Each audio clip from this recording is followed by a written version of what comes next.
السلام علیکم۔ نکاح میں مرضی۔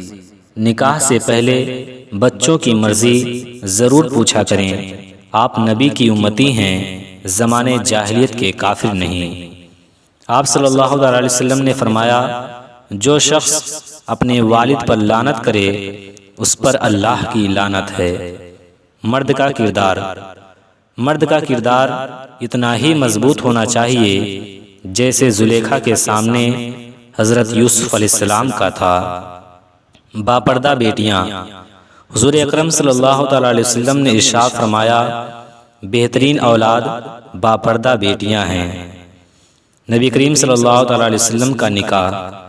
نبی کریم صلی اللہ علیہ وسلم اور خدیجہ رضی اللہ تعالیٰ عنہما کا نکاح نبی کریم صلی اللہ علیہ وسلم کے چچا ابو طالب نے پڑھایا۔ لفظ بد کردار۔ لفظ بد کردار جب بھی آتا ہے لوگوں کے ذہنوں میں عورت ہی آتی ہے، بس اتنے ہی تعلیم یافتہ اور اعلیٰ کردار ہوتے ہیں ہم۔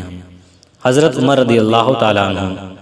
ایک عورت رات کے وقت اکیلی جا رہی تھی۔ حضرت عمر رضی اللہ تعالیٰ عنہ نے بھیس بدل کر پوچھا کہ رات کے وقت اکیلی جا رہی ہو، آپ کو ڈر نہیں لگ رہا کیا؟